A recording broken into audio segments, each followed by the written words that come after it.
And good evening, 7:30 here, West Coast time, United States of America.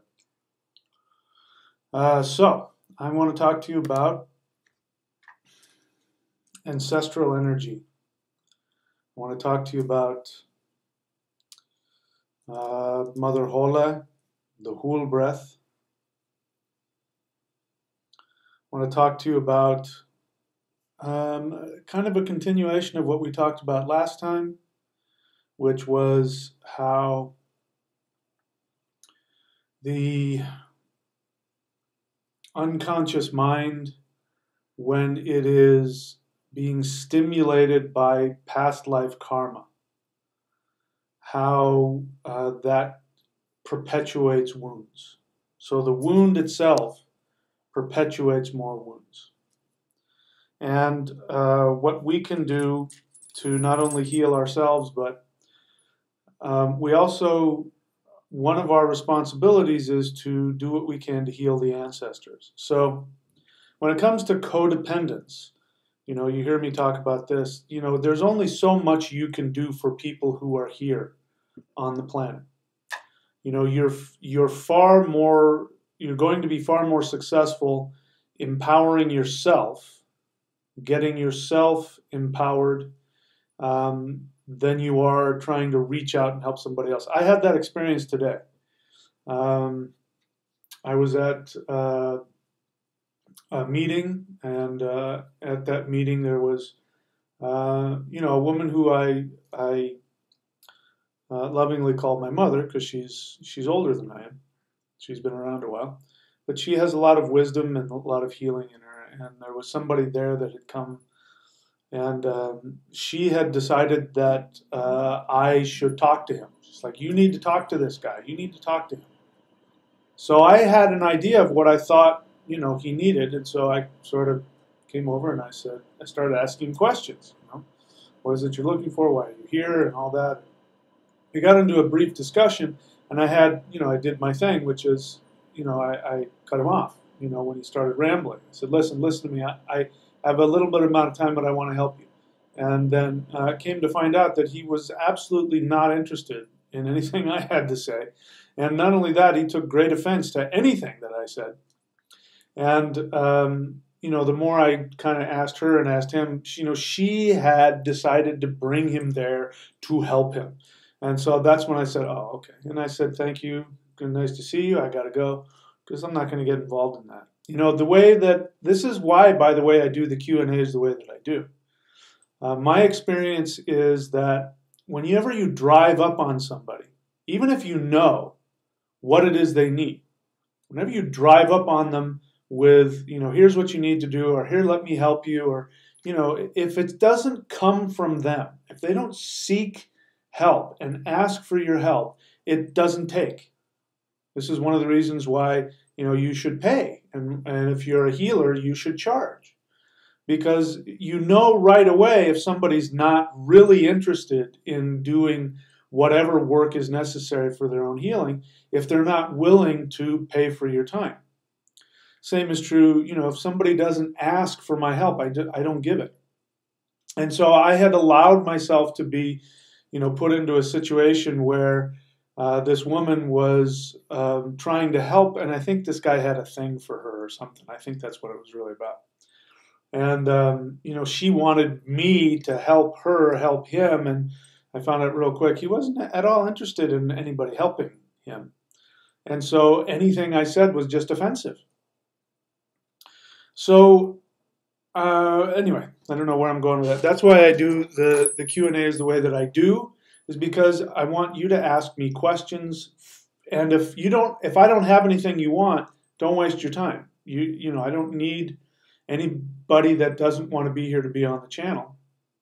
But everybody's welcome. Please, anybody who wants to, please come and watch the channel. But I'm really interested in helping those who think that I have something that might be helpful to them, and so they ask me a question, I can help them. What does this have to do with what we're talking about? Not much. So what we don't realize that a lot of the wounds that we carry with us in life, which cause us to act in ways that are destructive to ourselves, self-destructive. We don't realize that many of those wounds and the feelings associated around those wounds are actually energetically connected to our ancestors. So here's what I was trying to say earlier. In this life, somebody standing next to you at the bus stop, you can be nice to them, of course, and offer things, but, choosing to decide to save or to heal somebody doesn't work, in my experience.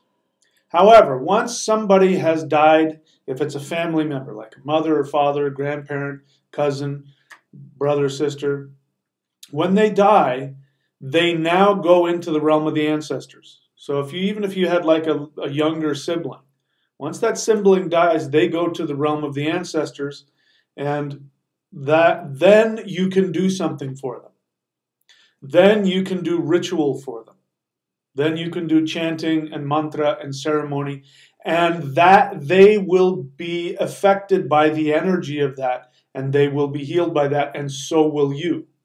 Not only by you going to them in ritual and sending out healing to them will be helpful to them, but because they share with you the unconscious energetic vibration of your self-sabotage that is brought with you in, you have physical, ethnic, karmic DNA that brings the vibrations of past traumas into your body.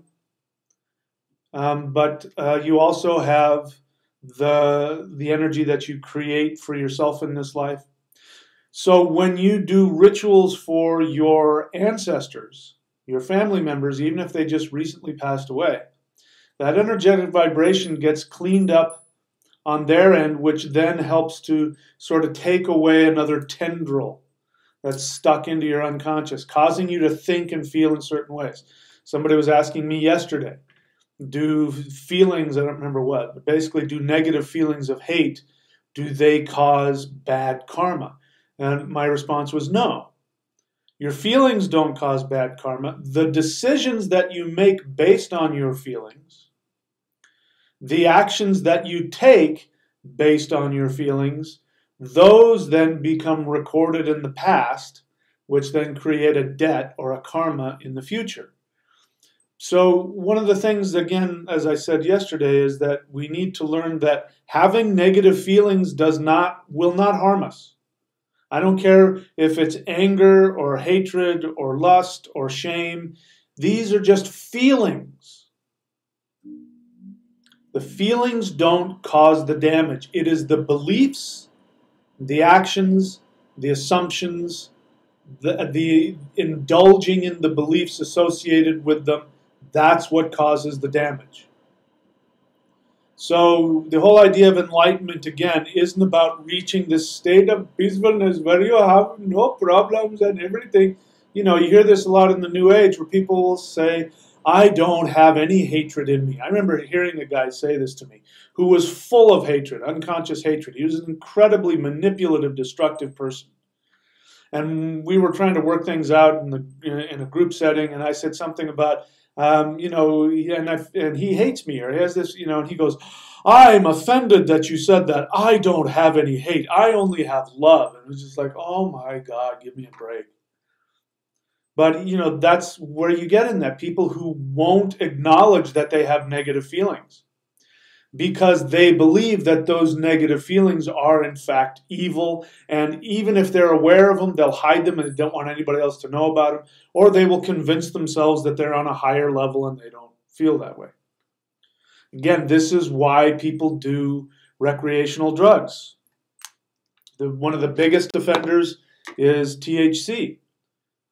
THC is incredibly good at stuffing negative feelings into the liver, which is why you get paranoid, by the way. The paranoia is the liver freaking out because it's feeling attacked. The liver is about protecting your boundaries.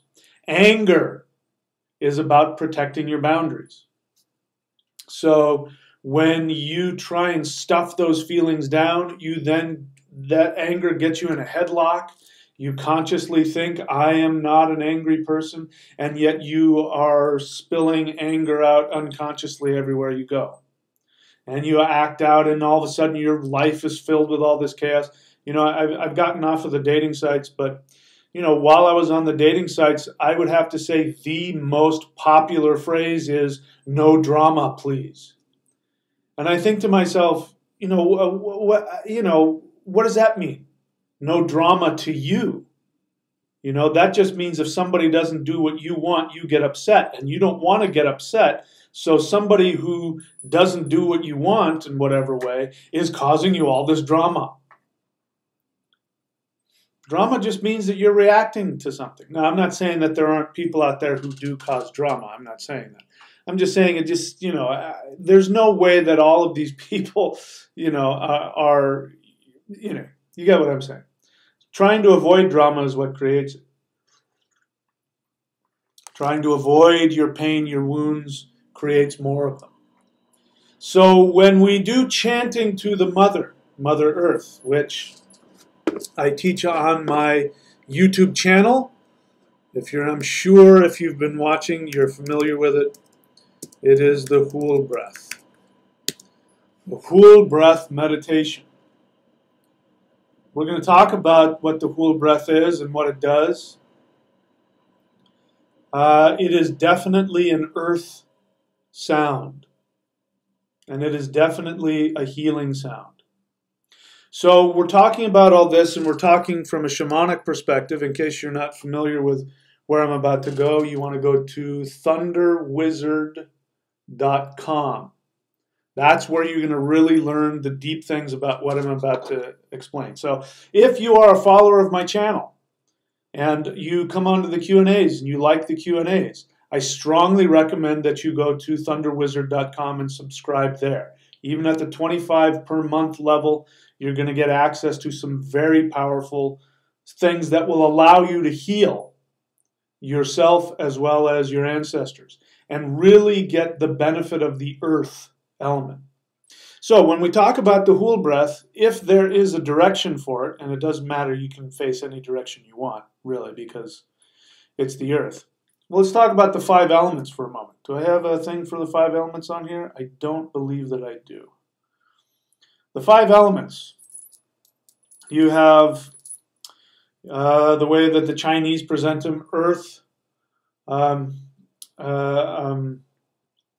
wood, metal, fire, water, and earth. But the metal and wood represent, respectively, air and ether. So the 5 elements are ether, air, fire, water, what did I say? Ether, air, fire, earth, air, and water. No, I said air twice. Ether, air, fire, water, earth. Ether, air, fire, water, earth. Those are the 5 elements for those of you who aren't into the Chinese stuff. And of all of the elements, there are 2 that act like bookends. Ether on one end and earth on the other. Ether has all of the elements in it, but the elements have not been manifest yet, which is why, if in doubt, work with ether. That's why in some systems they think there's 4 elements and they use ether as this all-encompassing one. It's half truth in there, part truth, which is that from ether come the rest of the elements. Earth is the same way. Earth contains all of the other elements. So the most healing thing that you can do is to work with earth. And if you're not familiar with it, there's also another meditation which is also extremely good, which is the Heaven Earth meditation. You can look on that from my channel. If you're not familiar how to do that, go onto my YouTube channel, learn how to search from within my channel, not from within YouTube. Don't type on the top thing on the YouTube. If you're on a desktop, that'll just take you to YouTube. You have to type into the search, find the search bar for inside the channel and search for the Heaven Earth meditation. But directions. So the direction for the earth, the deep earth, is what we're talking about today. The center of the medicine wheel is earth.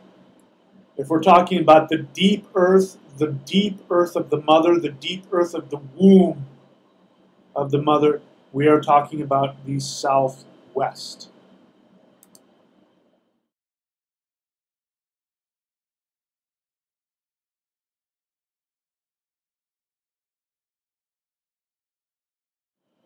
And so, we've been talking about some of the things, but today I really want to talk about the Southwest, and I want to instead talk about the beneficial uses of the Southwest.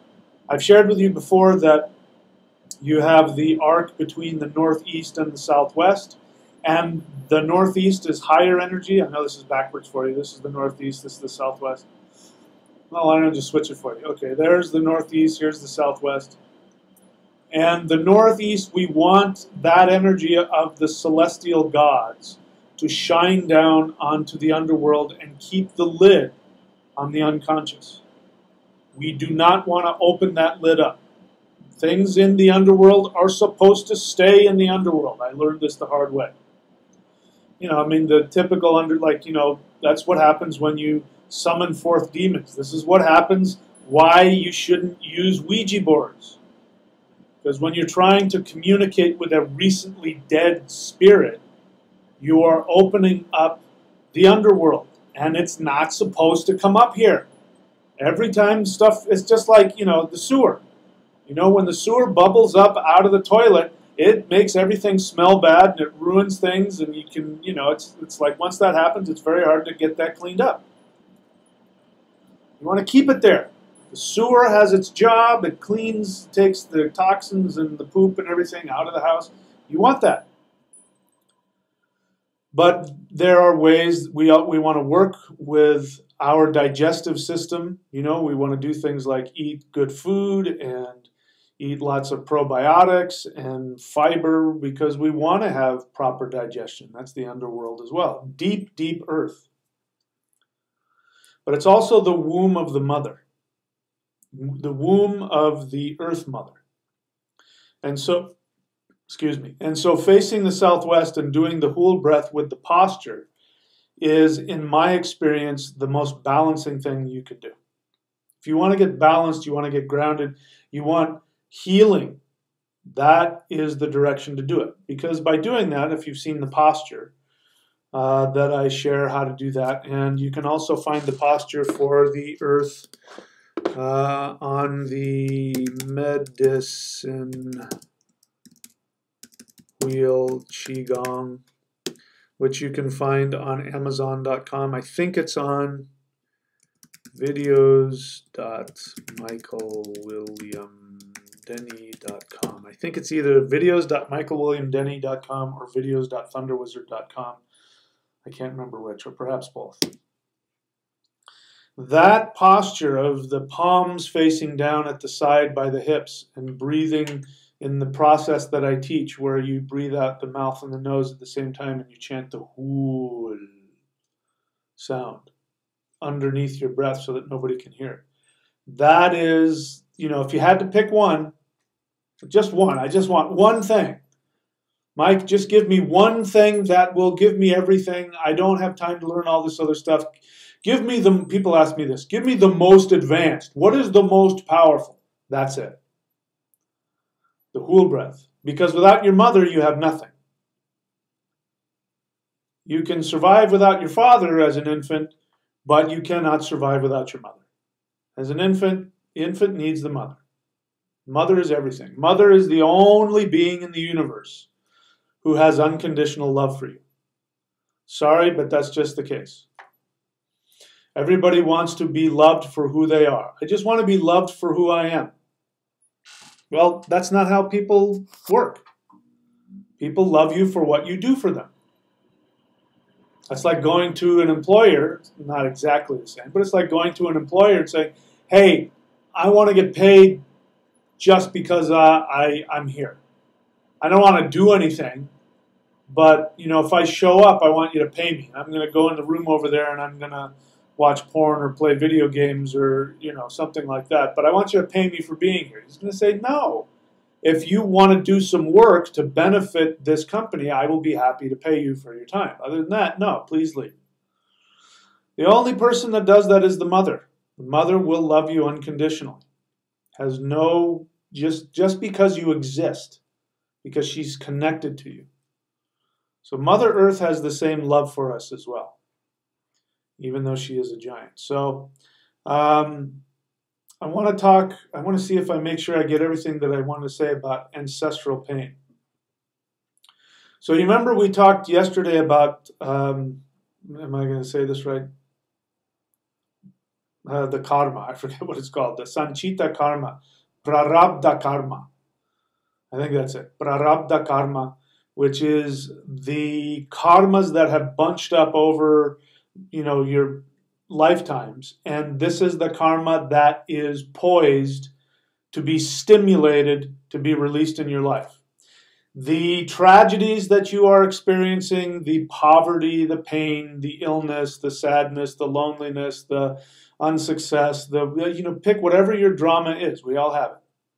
That is your prarabdha karma. That is the karma that has come from previous lives, that has bunched up and is now waiting to be expressed in this lifetime at your request before you were born, because that pain, that challenge is trying to point you in a direction. Most of us get lulled by the situation. Victims, people become victims. Victim mentality is huge. And that is somebody who has become hypnotized by their own prarabdha karma. The only thing that gets you out of that is not how you think, and it is not how you feel. As opposed to, like I said, the examples that I said where people say, I don't have any hate in my heart. I don't let myself go down to that lower level. And then, I swear, those same people who say that, the moment that you do or say something that angers them, they explode on you. You experience that? People who talk about love all the time and I don't do it, those are the ones that eventually blow up. And that's because they're denying, they are in the grip of their prarabdha karma. And so, in order to avoid that, we have to take actions. And we can't take actions unless we have consciousness. We can't have consciousness until two things happen. One, we become aware of what is in our unconscious mind. That isn't in and of itself enough, but that's the first step. Second step is to have the spiritual power to take a different action. And this is where the Hul breath comes in. This is where Mother Earth comes in. The mother is a teacher. She's the one that teaches you, if you put your hand on the stove, don't do that again. Don't burn your hand on the stove. She's the one that teaches you the little things. Okay, so I'm going to take a tiny break here, and I'm going to come back, and I'll see if there's any questions. And we'll just take it from there. So, be right back.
All right, welcome back.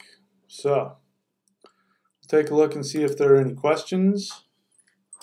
And if so, I will do my best to answer them. So let us see what we got here. If you're new to the channel, if this is your first time on the live Q&A, I prefer to only deal with questions. This is not a free-for-all. I know that you have something wonderful and brilliant to say, but every time somebody puts something on there and says their opinion, then I have to scroll through that many more things before I get to a question. So I would prefer just a question. If you have a question, write the word question so I can see it, and then have a well thought out question, and I'll be happy to answer it to you. All right. Evan Price, question. Do you have any advice for me overcoming my passive aggressive tendencies? Oh, how many hours do you have?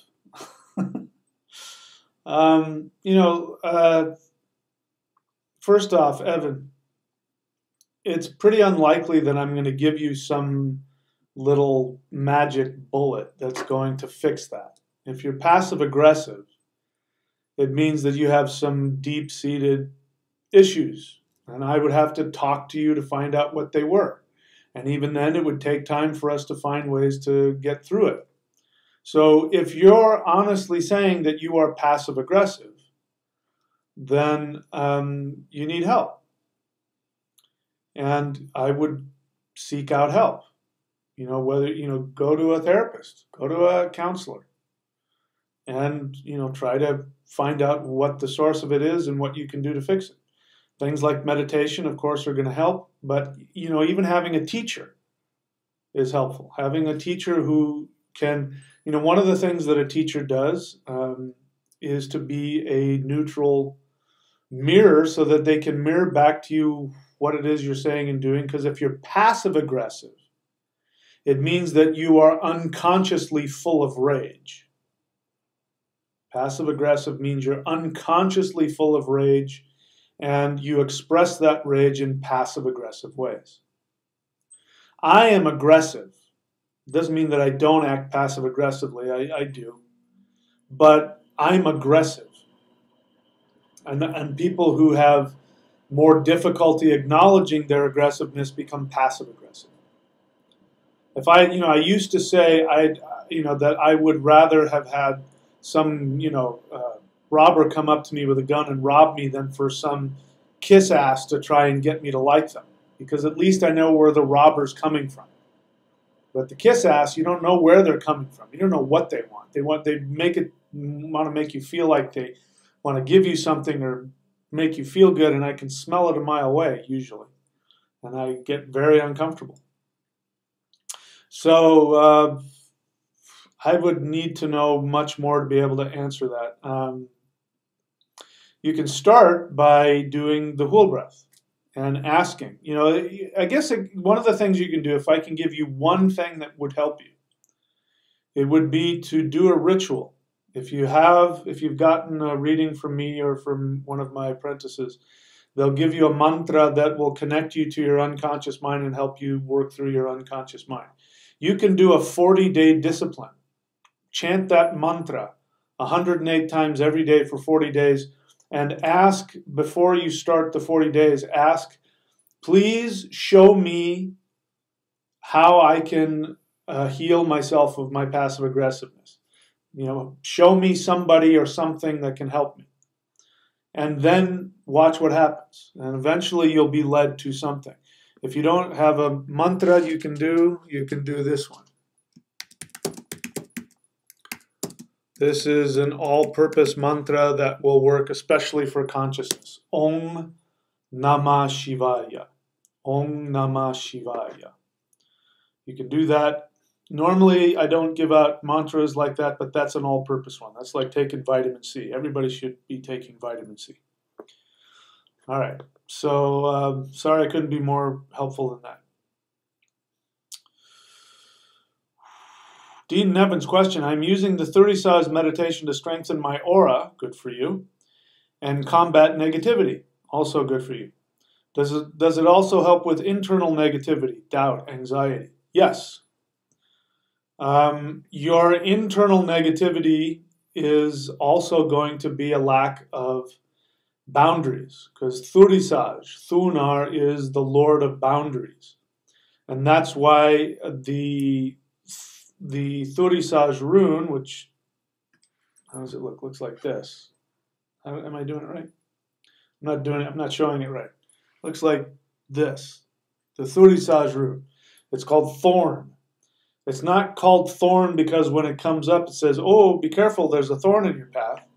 It's thorn because thorns protect the plants. If you try and grab a plant that has thorns in it, you're going to pull your hand away and not yank it out of the ground or eat it. So the thorn protects people from violating your boundaries. Now you have internal boundaries as well. And when you don't have strong internal boundaries, it results in problems outside of you. So of course it will help with internal negativity, doubt, anxiety. Of course.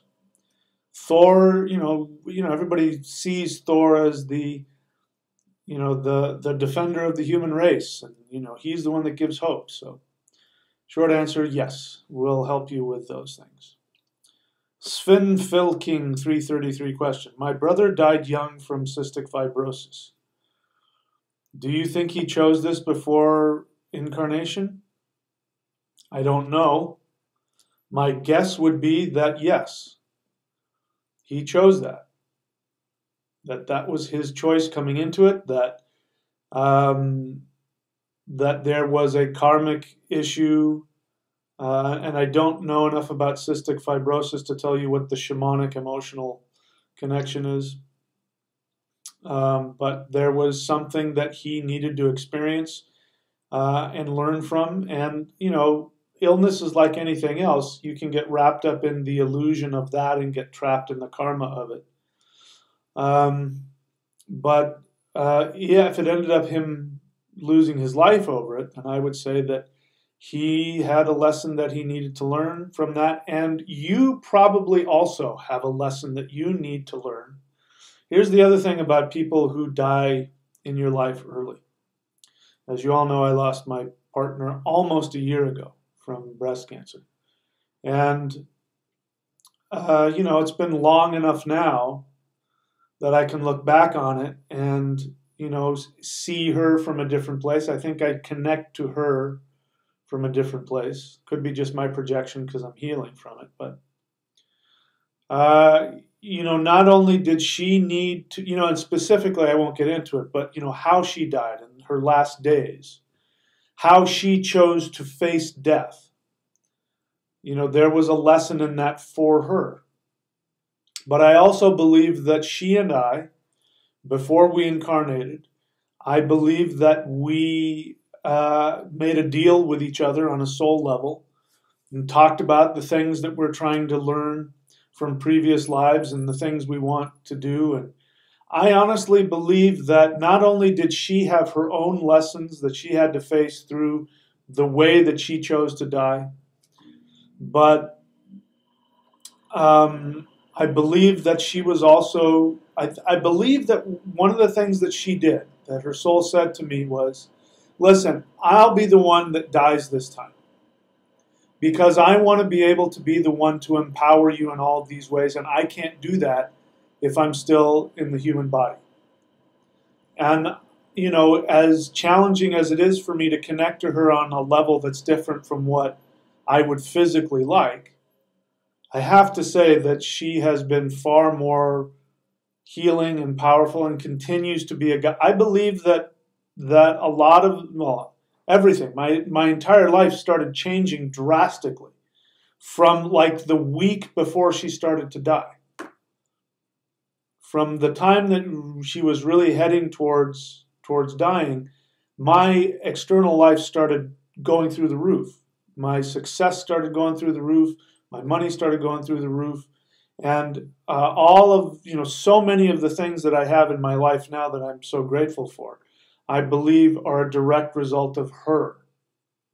Not only empowering me to learn and to make the choices that I've made, but I think just like, a guardian angel running around and creating scenarios and giving me energy and giving me luck. She's my humming jar now.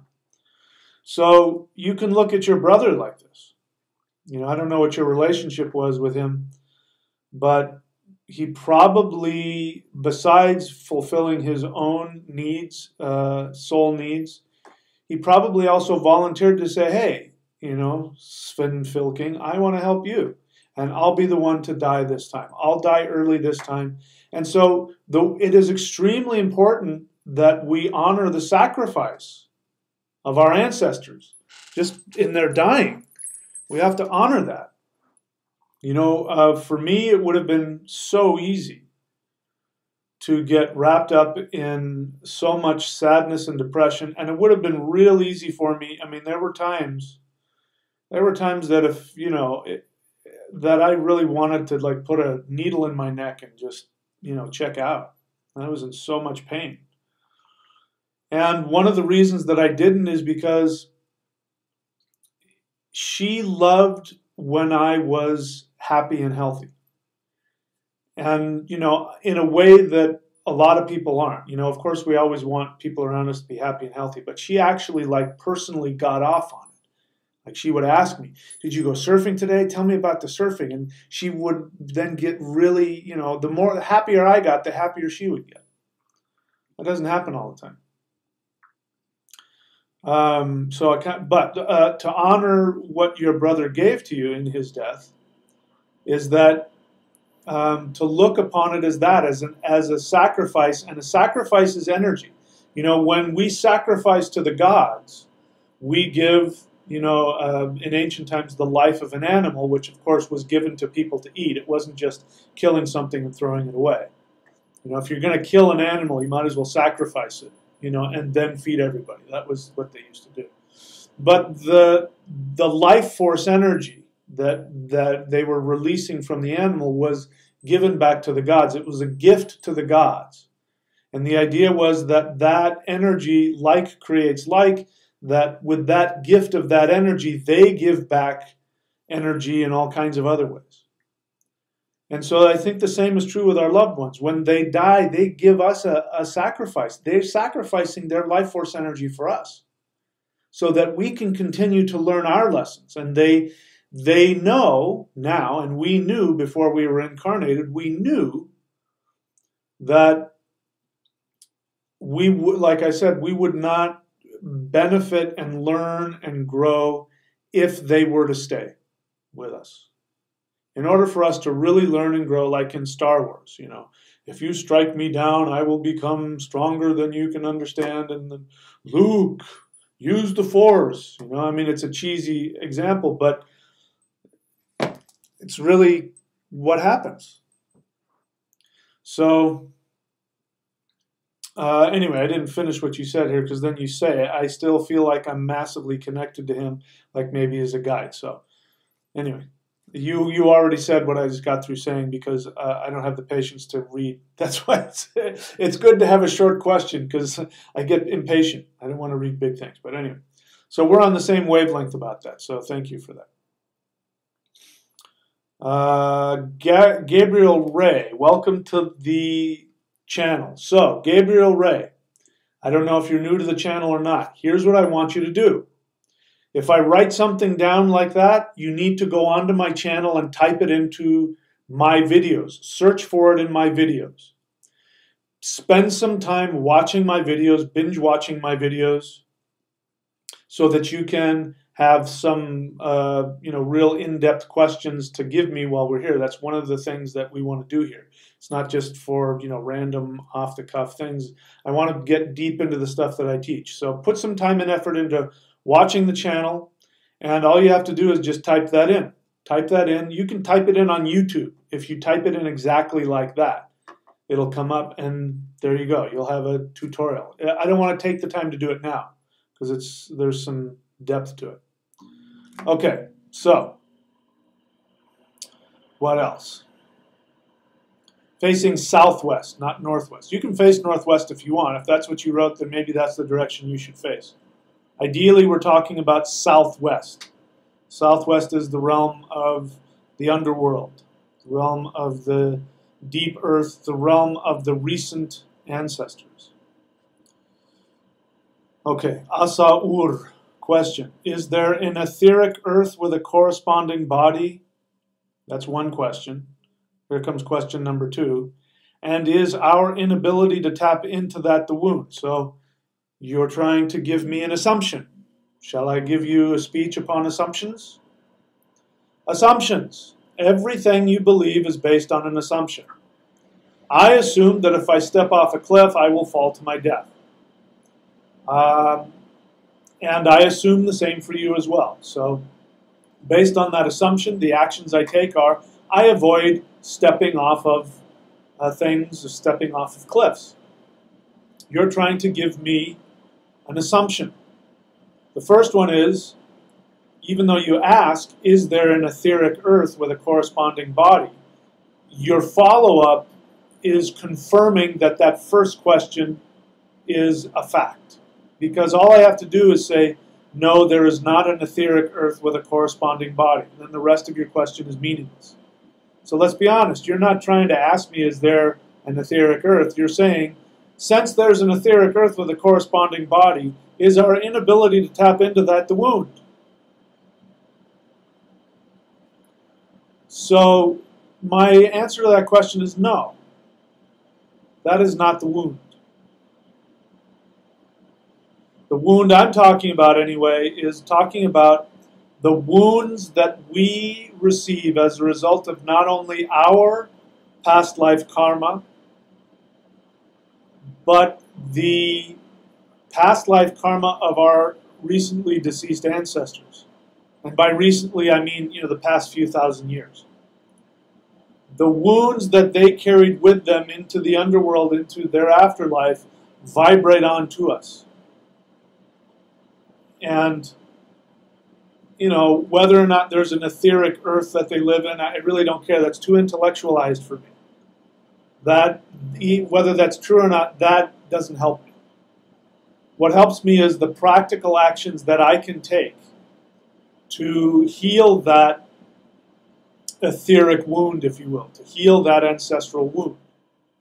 Because remember, the past 2,000 years, especially for those of us in Western countries. Now, what's interesting now is what happened to our European ancestors over the past 2,000 years, we are now inflicting on other cultures. And I could go into, like, the Chinese culture, how Western culture, has worked to destroy their connections to the ancestors. And one of the reasons why, and it was beautifully explained, I won't go into it, but somebody explained beautifully how Western Christianity created atheist communism. It started with because when the Western missionaries went over to China, and when the business leaders and the military leaders would bring missionaries. So in the mind of those Chinese that wanted to trade on the world level with Europeans, they received in the assumption of all of that, that their ways were primitive, and they had to get rid of their primitive ways in order to function on the level of the Europeans. So the religious, the religious people, the missionaries would actively shame them for worshiping their ancestors. And so they got rid of that. And getting rid of worshiping the ancestors was the beginning of their destruction of believing in anything supernatural, which led to the perfect scenario for the assumption of communism. So that's just one example of how we now, because we went through the same type of thing in Europe, when Christianity came over and not only the Roman Imperial Army, but the Christian Roman Imperial Army and all of the missionaries came to destroy and shame in all the same ways I just mentioned. Shame us out of our connection to our ancestors. That schism, that disconnect between us and our ancestors caused us tremendous harm. It was extremely destructive. And this is one of the reasons that people have genetic alcoholism. And you see this, like, think of the cultures that are most known for alcoholism. Native Americans. You see a lot of alcoholism among Native Americans. What is it that Native Americans have just recently lived through? They had, in the United States, they for a very long time, they were tried to be indoctrinated into white society, and one of the things they did was to shame them out of their ancestral religion. And so what ends up happening is that they have no identity. Without a connection to your ancestors, you don't have an identity. The feeling that most of us have in the modern world, especially in the West, is this feeling of emptiness. This feeling of emptiness is due in large part to our disconnection, if not completely due to our disconnection to our ancestors.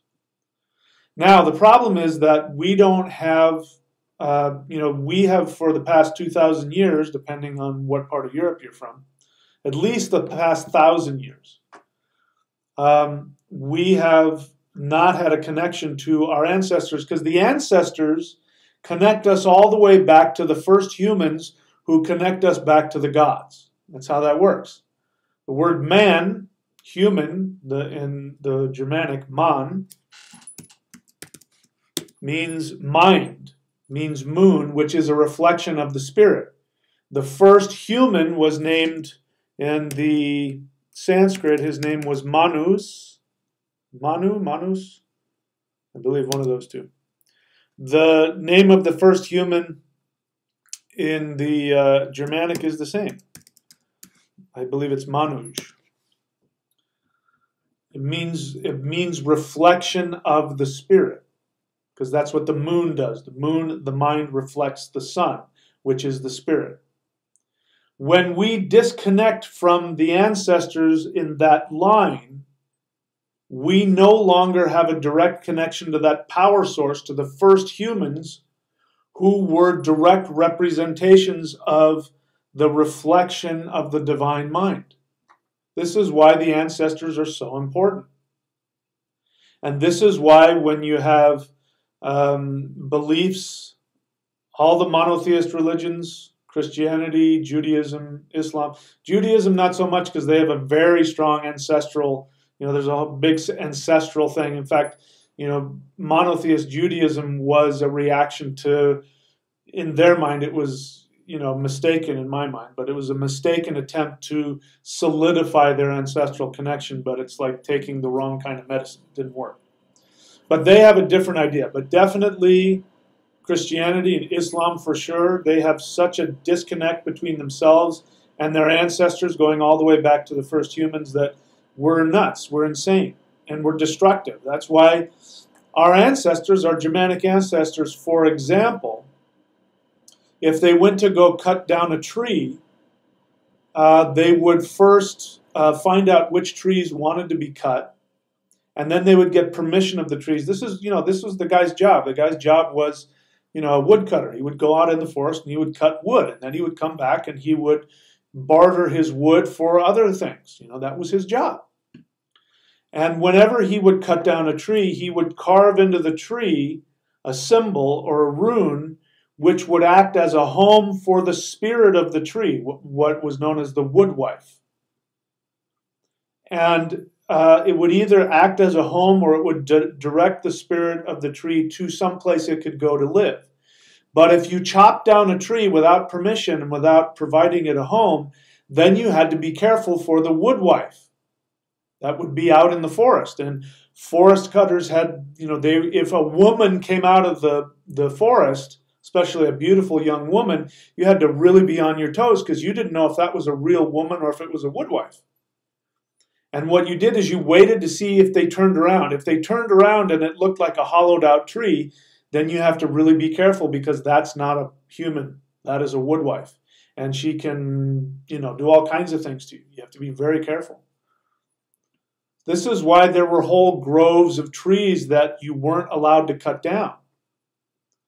Before the Romans came in, one of the things that the Romans would do to terrify, this was part of their terrorism, to to try and subjugate a tribal community. One of the things that they would do is that they would go in and chop down the sacred forest, because there'd be sacred groves.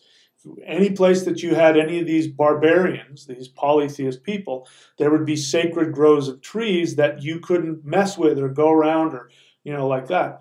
And they would chop them down without doing the proper rituals to strike terror into the people. Like, look at how strong we are. We just destroyed your gods, kind of thing. So you can see the negative karma that comes built off of that. And during those times, before the Romanization of Northern Europe, if you found yourself traveling through a sacred forest,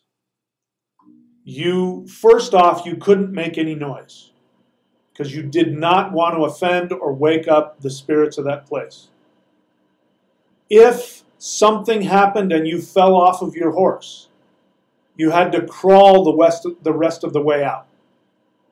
That is how much the Europeans worshipped trees. You compare that to how we treat trees now, where we go in with these giant things and we just chop them down wholesale. That is the direct result of the Christian monotheist missionaries. That is the direct result of that. So that is the direct result of us forgetting what our ancestors taught. Because if you were one of those guys during this time where Christianity was taking hold, and you were to go to the missionary and say, well, I have to go find out which tree wants to get cut, and they would say, that's of the devil. You can never do that again. That tree is just a tree. It has no life in it. And this is where, again, communism comes from. That tree has no life in it. There's no spirit in that tree. That is just something that God gave you. You are the Lord of this earth. You go cut down that tree and don't think twice about it. Otherwise, it's sacrilege. It's devil worship. So there was shame attached to this. So what I'm trying to get at is that there is this huge 1,000 to 2,000 year gap full of tremendous self-destructive shame that our recently deceased ancestors are swimming in. So every time you do something like the Hool breath, or you do any kind of ritual to the ancestors, you heal them. And you heal that ancestral wound. When you heal that ancestral wound, you feel cleansed. Your mind automatically goes to higher levels of awareness. This is why, if you've read my books, again, I don't know how many people on here read my books. Go read them. Read my books. There's a phrase that I use over and over again, which is, what is it? What's my favorite phrase?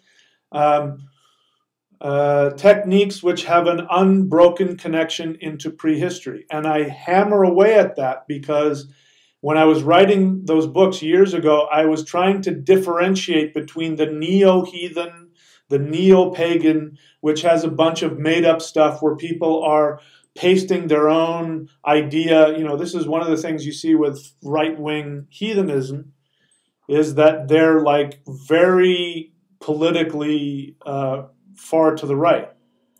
And so they see their ancestors as being, basically Republicans with beards and axes. And the whole thing about gun rights and all that, they don't understand. Like, I remember reading about one guy who he believed that it was his right as a heathen to walk into a heathen spiritual service or whatever, carrying his gun. And somebody had to explain to him that it was against Germanic tribal law to bring weapons into the temple. But without that understanding, in his mind, he sees everybody in the temple with their swords and their axes covered with blood. This is why it's so important to learn from people who have an unbroken connection into prehistory. Because there are things that will never change. I don't care what culture it is. You go from the Aborigines of Australia to our ancestors. When you get to those people who are practicing and have not been influenced by modern understanding, you will find that there are things that are extremely alike. Why is that? Because we all came from one root family of people, which was probably somewhere in East Africa. Those, there was, the humans, the human race almost didn't survive. There was a point in time where hominids, which are bipedal, the walking on two legs, there was a bunch of different species of hominids walking around, millions of years ago. And nature was experimenting to see which one would be best. So some would get very specifically attached to a certain ecosystem, and they would be very successful within that ecosystem. But once the ecosystem changed, they died out. That's why there's only humans left. Because humans were the experiment where nature said, well, let's make them really fertile, which is why every 9 months you can squeeze out a kid. Apes can't do that. Human beings can squeeze out a kid every 9 months if they want. So nature said, let's get them to be very fertile, and let's make them really adaptable, which means we'll give them a really strong intellect, which is why the intellect is your best friend and your worst enemy. And so we were incredibly adaptable, and as you can guess happened, there was major climate shifts, and human beings had all but died out. There was only, I don't know how many there was, but it was in the thousands.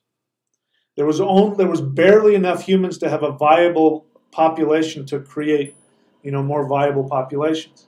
We almost died out. But it was our adaptability, the mind, if you want to look at it that way, the mind, that allowed us to survive.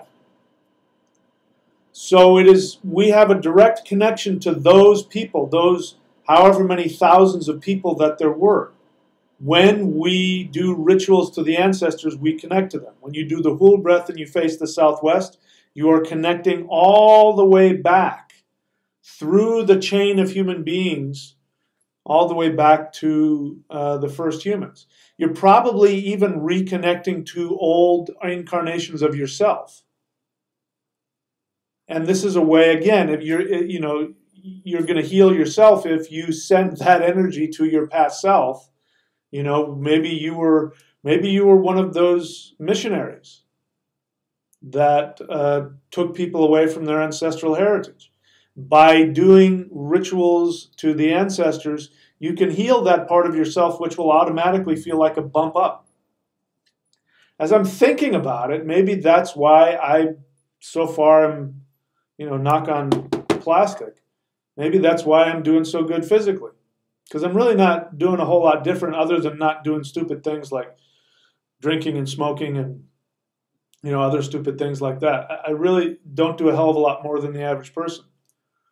So maybe that's it. Maybe that's one of the ways. You want to be young and healthy, do worship to the ancestors. Heal your ancestral self. And that vibration will come back to you in the present. It releases your energy and gives it back to you. Anyway. I don't know if I answered your question or not. Oh, is today the equinox? Happy equinox.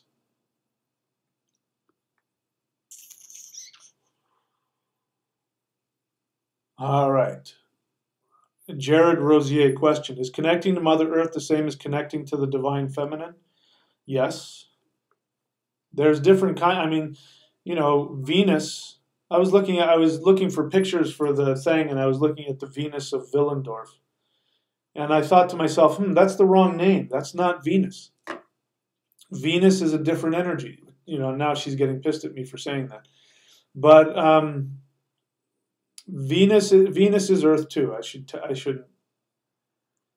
I should not exclude her from that.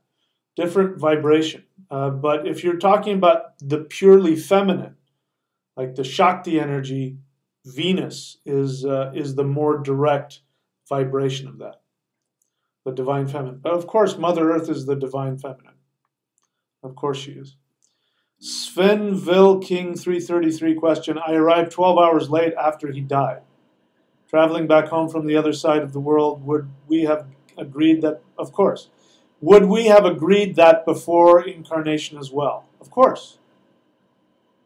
You know, when we're talking about death, unless we're talking about suicide, when we're talking about death, you know, those aren't things you can mess with. You know, one of the things that I've seen, again, talking about health, it is my belief that there is an expiration date for all of us, that you have decided you're going to live X amount of years on this planet. Whether or not the last 10 years of your life are going to be filled with you in hospital beds or not, to some degree, I think has to do with, you know, how well you treat your body. But you know, there are people that smoke and drink and do all kinds of things, and they live to be really old. They're not healthy. You know, my mother was a good example. My mother,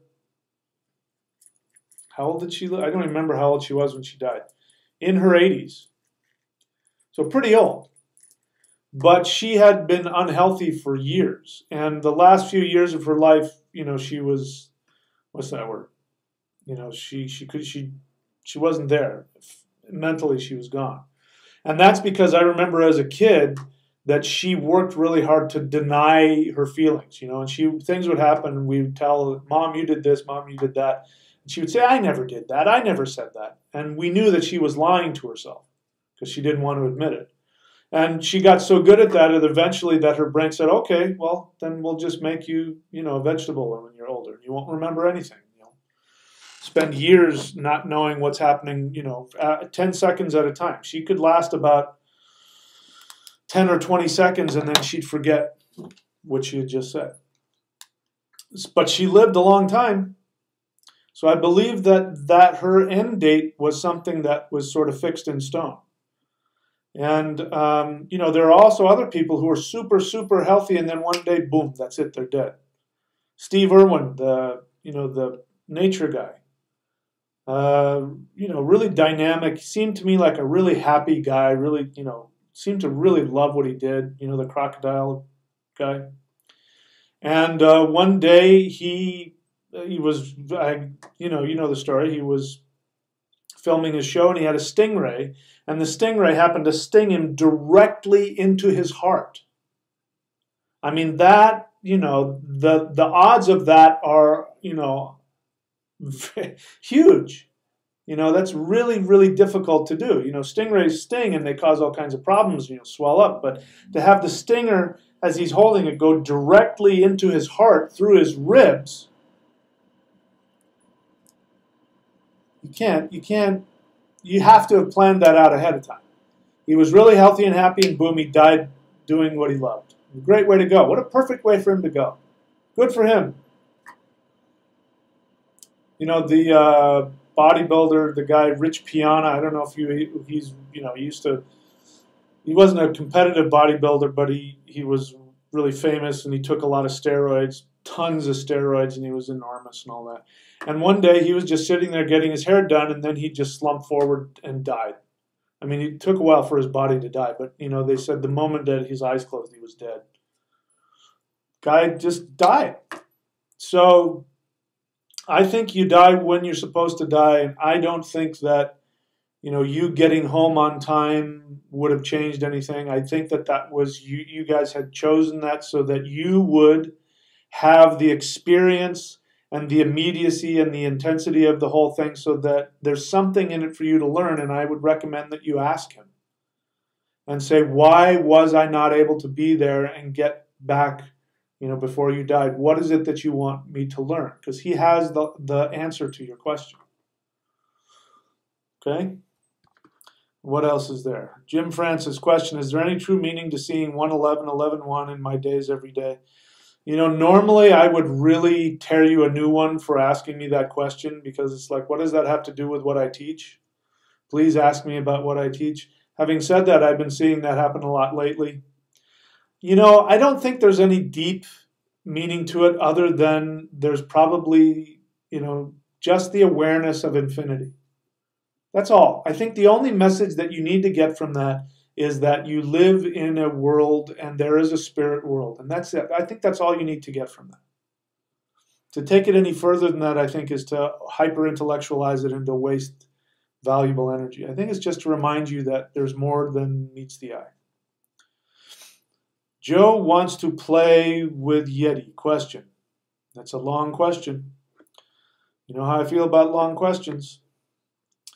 What ways can we honor our ancestors and rekindle the bond and connection with those who have come before us? I've just been talking about that for the past hour, so I think you asked that a while ago.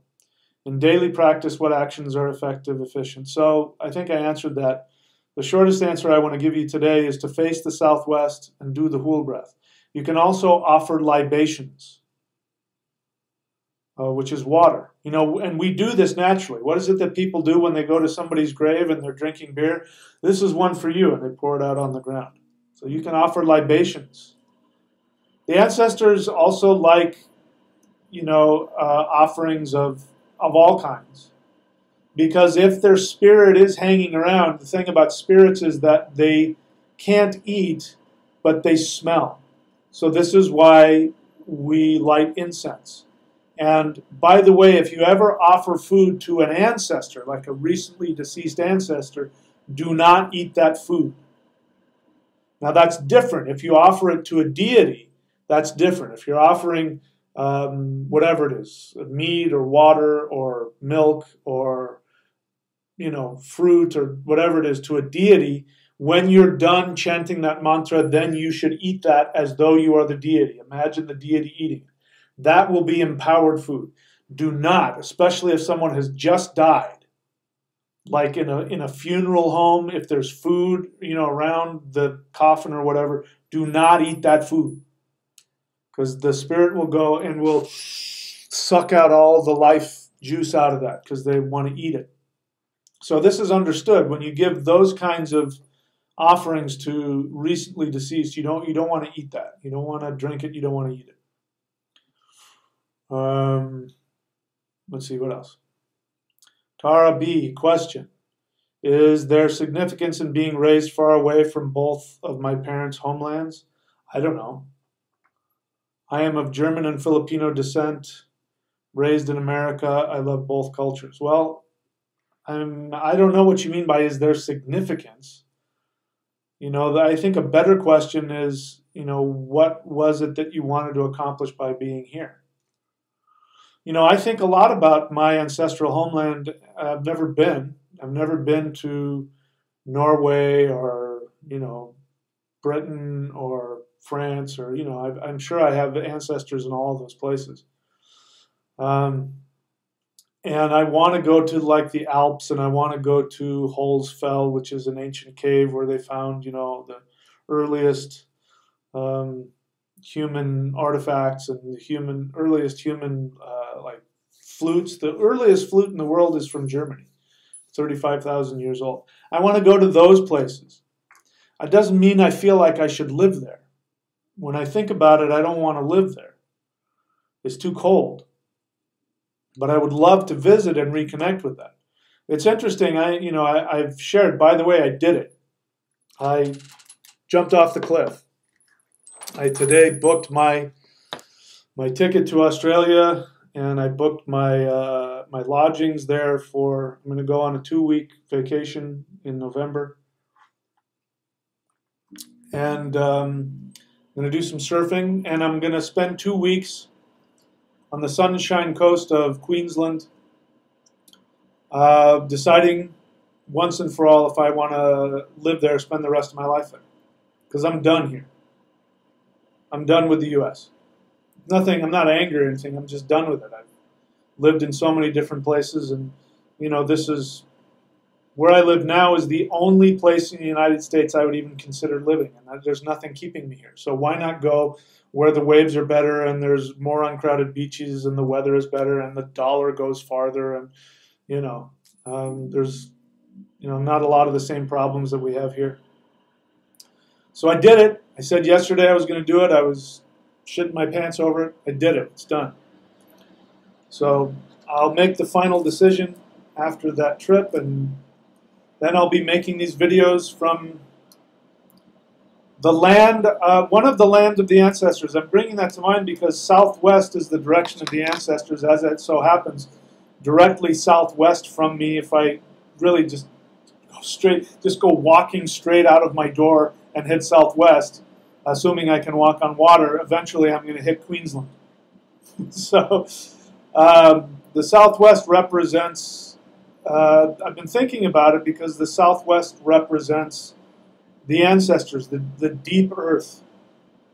And Australia is one of the lands that has a very strong connection to the first humans, because the indigenous people of Australia have been there for 40 to 50,000 years. They represent, I mean, in a time capsule, they represent our ancestors as they first left Africa. You know, they were isolated for, 50,000 years. It wasn't until, very recently that enormous landmass, people started going there and, colonizing it, changing things around. But that's one of the reasons I'm thinking about why I want to go there, is because I want to, I was thinking about it today. Maybe the rest of my life needs to be about doing exactly what I'm talking about, reconnecting to the ancestral energy and bringing healing back to that, and then allowing that healing to resonate around the world. We'll see. I don't know. There's something in it for me. Again, I haven't made my mind up yet, but those are my thought processes about that. And as it so happens, Rahu, which represents the southwest, represents foreign lands. He also represents the ancestors as well.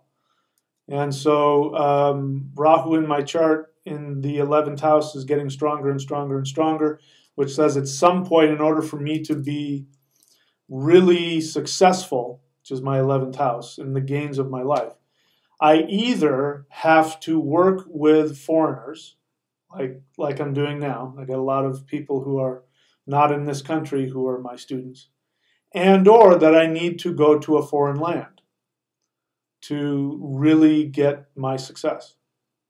So just to let you know all the stuff that goes on when you look at somebody's chart, astrology.thunderwizard.com, and sometimes your chart will literally tell you, the planet will tell you which direction you're supposed to go. And Rahu is telling me to go southwest. So, all right, let's keep going here. Svenville King 333 question. I recently researched both sides of my family and shared my findings with my parents. Why do you think my dad cares so little about these fascinating findings? I don't know. I don't know your dad well enough. Some people just don't. They got other things to worry about. That's okay. Let him be who he is. He doesn't have to care.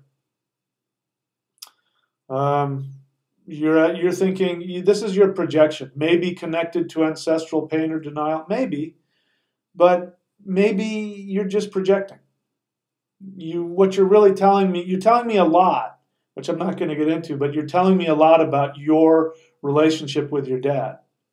And this is a superficial sort of excuse for you to tell me how you get along with your dad. But that in and of itself, him not caring about that, doesn't mean anything in and of itself. Your reaction to him not caring tells me a lot, though. But I don't have time to get into it. But there you go.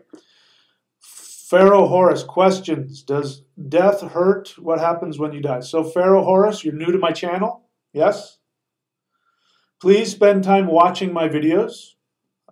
Spend time watching my videos and learning what it is that I teach, so that when you come on here, ask a question about something that I teach. Does death hurt? I mean, that's a really general question.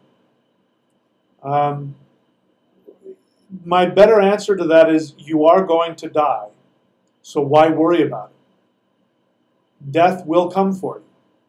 Maybe not today or tomorrow, but death is going to come in its own way. Don't worry about what's going to happen. Be where you are now. Seek to empower yourself and heal yourself where you are now. And death will be whatever it's going to be. Okay? All right, so that's it for me at the moment. I'm going to take a break. I'll come back if there are any questions. Maybe I'll have something to say. Maybe I won't. We'll find out, but I'll be back in a couple minutes.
Okay, let's see if there are any more questions. I don't know if I have anything more to say. Where was I?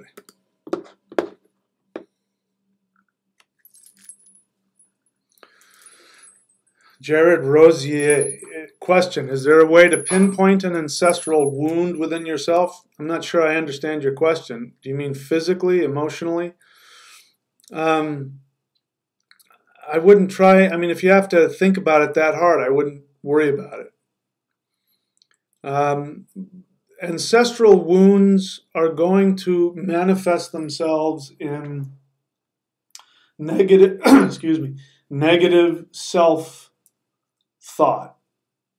you know, like shame, insecurity, suicidal thoughts, aggressive tendencies, anger, you know, all the things we consider as negative. A lot of your pain is going to be connected to ancestral wounds. You know, if you have a congenital disease, that's very likely an ancestral wound. But I wouldn't worry about that so much. Don't overthink it. Don't overthink it. The way to heal everything is to know what it is within you that gives you the greatest joy and to take the risk to do it. I'm giving you an example. I'm sharing with you what I'm doing because I'm giving you guys an example. I'm not just talking, do this, do that, do that. I want you to see that I live what I preach, which is that what gives you the greatest desire is your law. It is your commandment. It is your orlog, your dharma, your destiny.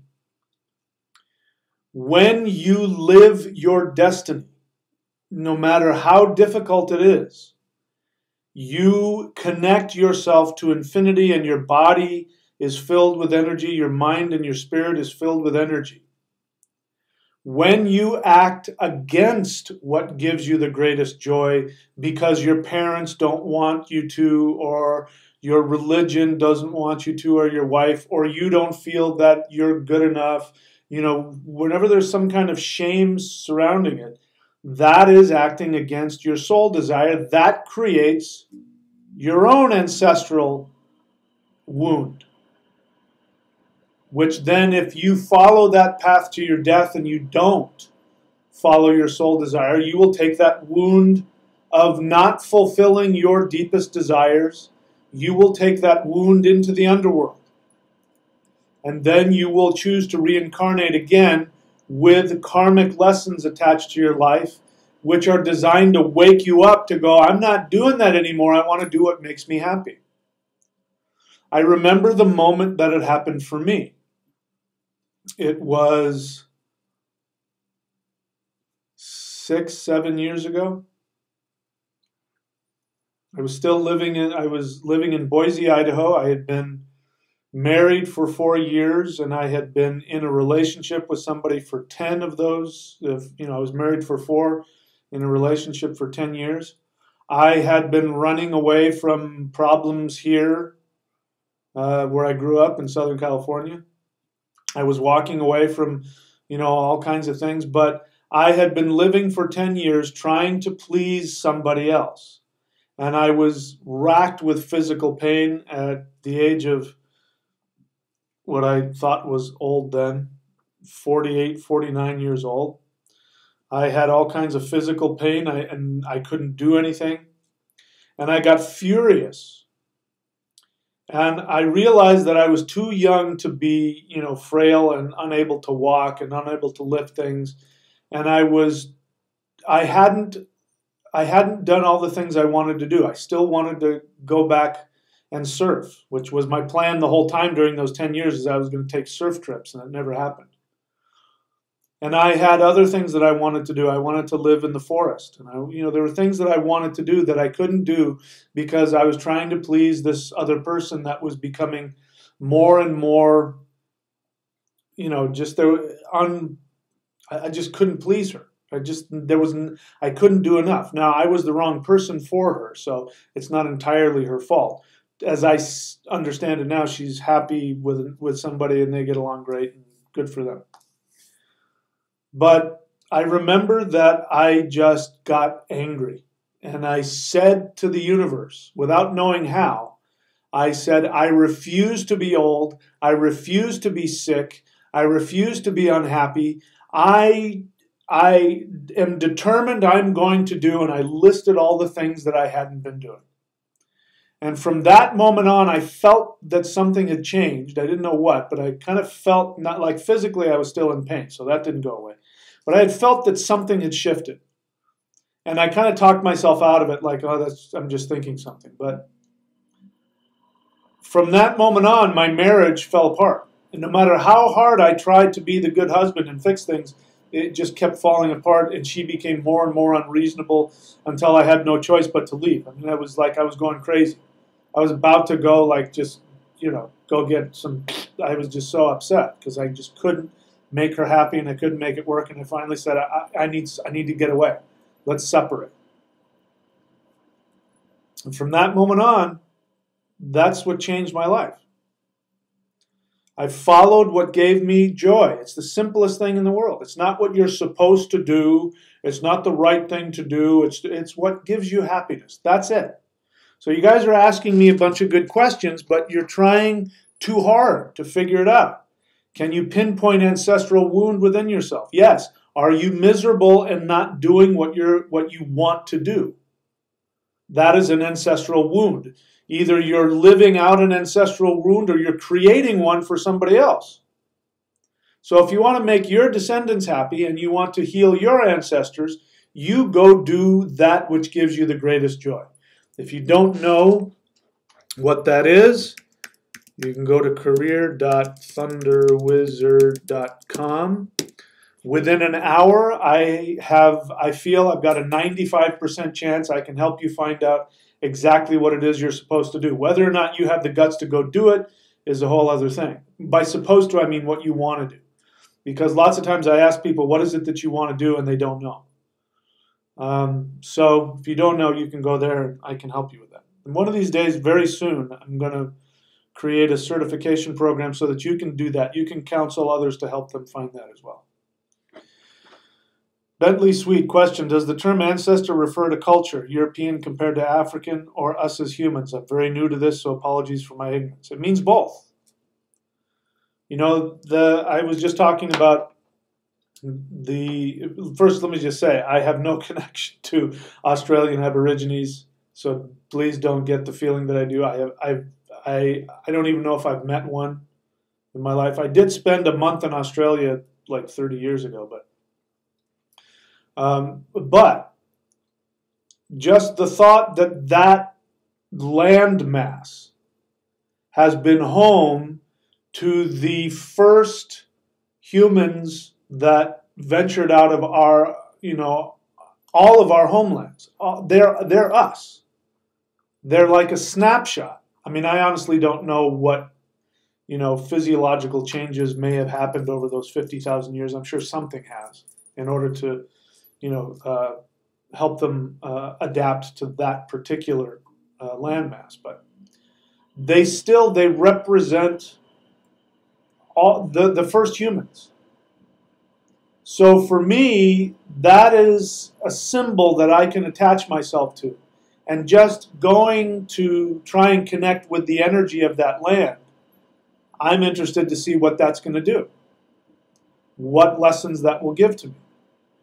Because as you know, I am extremely proud, and one of my goals has been to heal Northern European ancestral mindset and understanding.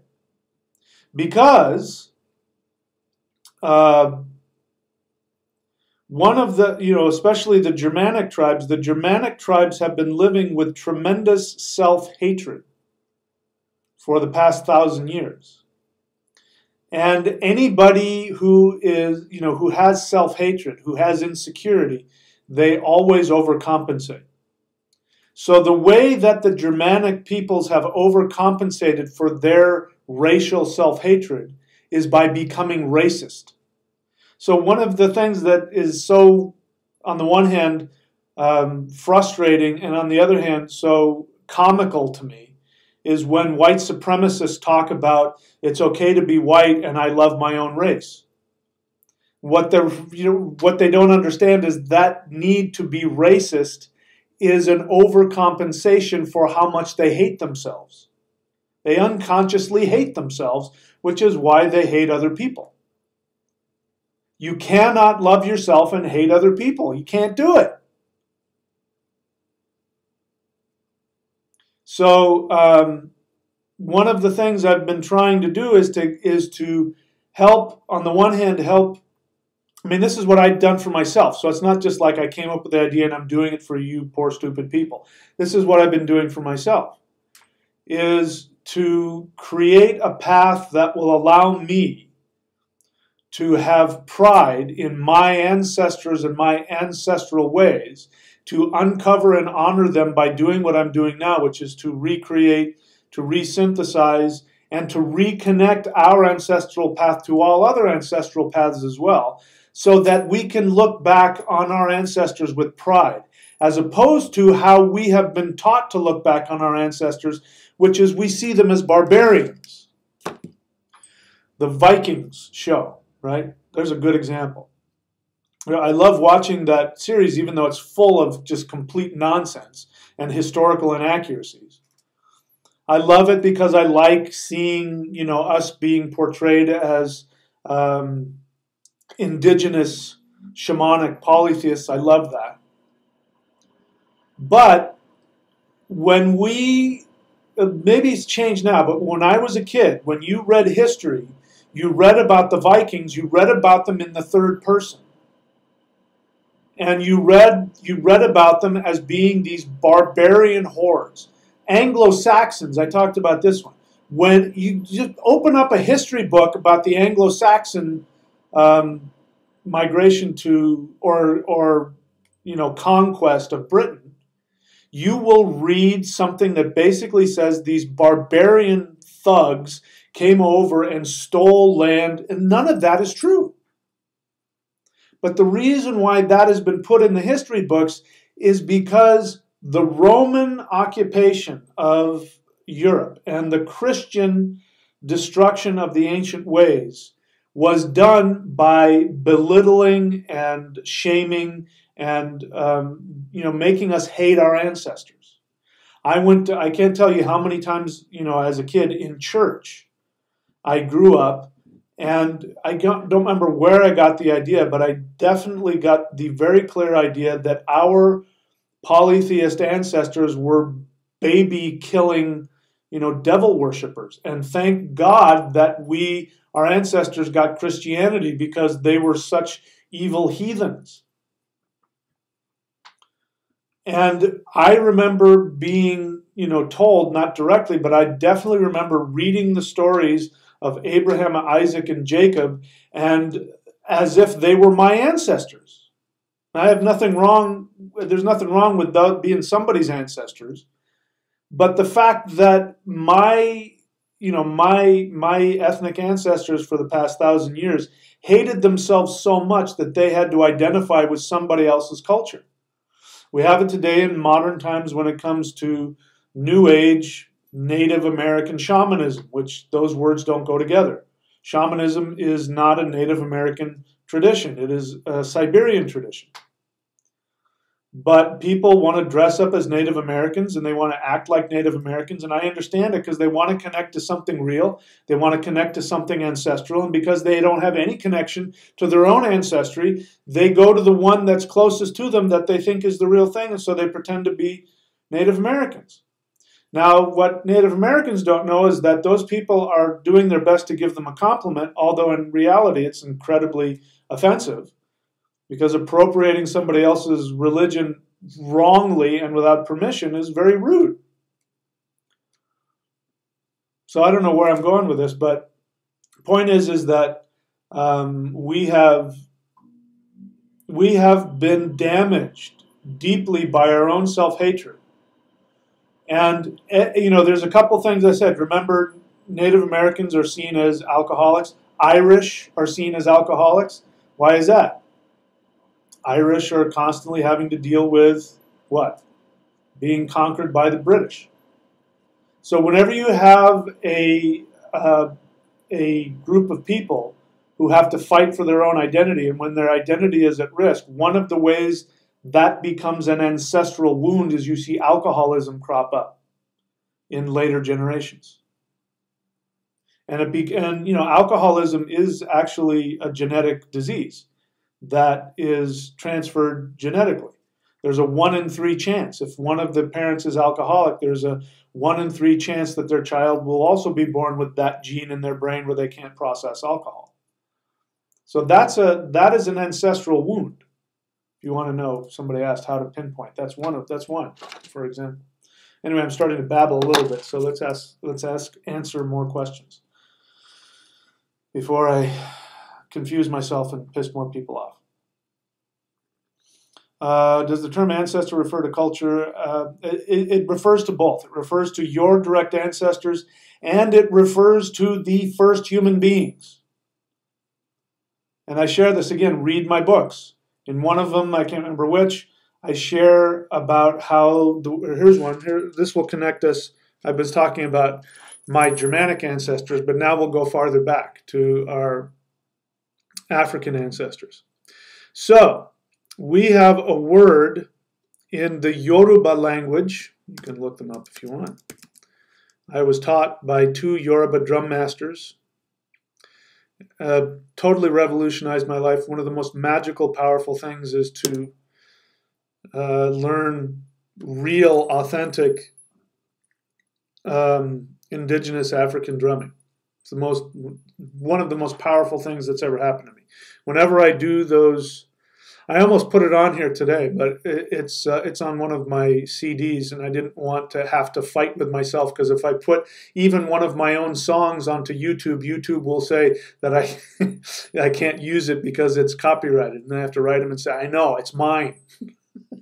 I didn't want to do that, but I almost put on one of my drum recordings. But I was saying something about the Yoruba people. What was it? What did I want to say about that? Yeah, so the word in the Yoruba language for ancestor is called awo. No, I didn't say two. Don't try and spell for me. Awo. So when a Yoruba person says the word awo, it can mean grandparent. It can mean living ancestor, or it can mean the ancestors, or it can mean the gods. It can mean mystery. It can mean deep ancestral understanding. A priest is called a babalawo. Babalawo. Babalawo is father of ancestors, father of mystery. And so when you talk to your grandparents, the gray bearded grandparents, you call them awo.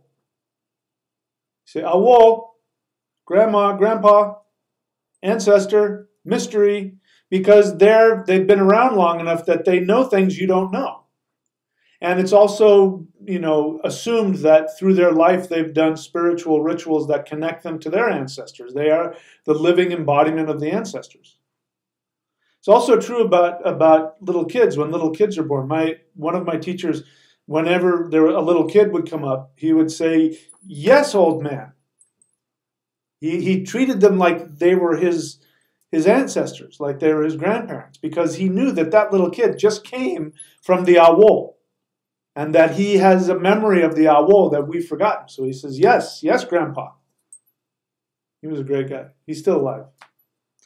You can look for him online if you want. Baba Ayo Adayemi. Yeah. Sorry, having a moment here. Baba. So Babalawo, awo. The word awo means ancestor. Ancestor is also in Spanish. You have the word abuelo or abuela. Do you know where that comes from? Abuela. Abuela. Abuela. Abuela. Because the Latin word for ancestor is, guess what?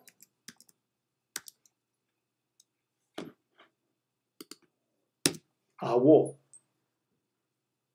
The word for ancestor in Latin is the exact same word for the West African Yoruba tribe. It means the same thing. The Germanic tribes had a really beautiful word for it. I think I'm pronouncing this correctly. Aiwa Haimaj. One's own ancestor. That's your grandparent. One's own ancestor was Aiwa Haimaj. If you can't look at those words and think to yourself that we are all one family, then there is something very wrong. I don't know what. But the logic is unassailable to me. It is clear as day that that is a word that was shared by both the descendants of the Yoruba and the Germanic people. You just go far enough back, you end up in Africa, and you have a group of people, and one of them goes west, ends up in Nigeria, another one goes north, and ends up in Europe, and they hold on to words. The other one, this one, do I even need to point this out? Those words mean the same thing. Baba and Papa mean the same thing. They're pronounced differently based on the regional dialect that we're talking about. It's also in India as well. You call somebody Baba. It's the same words. How can we not be part of the same family? How is that not possible? So to answer your question, ancestors are both.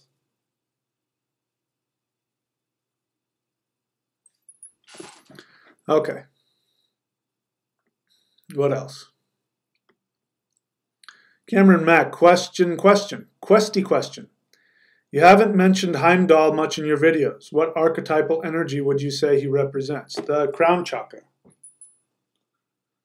Heimdall.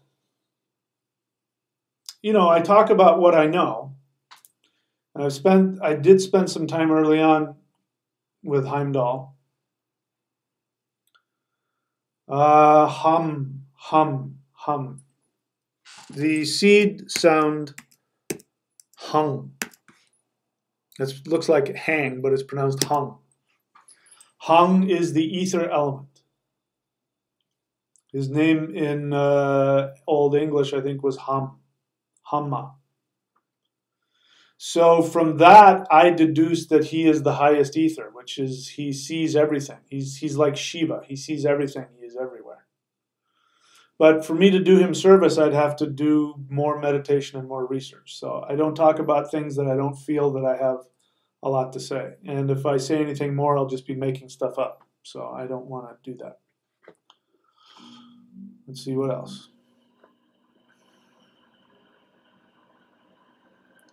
All right, I just seen my own stuff here. So we're about 2 hours in. I don't know that I have anything more to say. The whole breath. I'll say this. Here, let's do this before we go.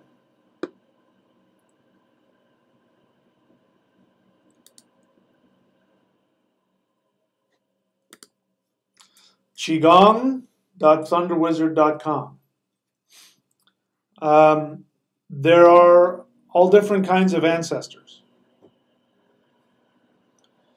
I mentioned today the ancestors, the recently deceased, meaning over the past few thousand years. But then there are the ancestors that go far beyond that. These are the ancestors of light. We call them the elves. In my ancestral tradition, we call them the elves. Qigong.thunderwizard.com, that energy practice will connect you to the celestial masters.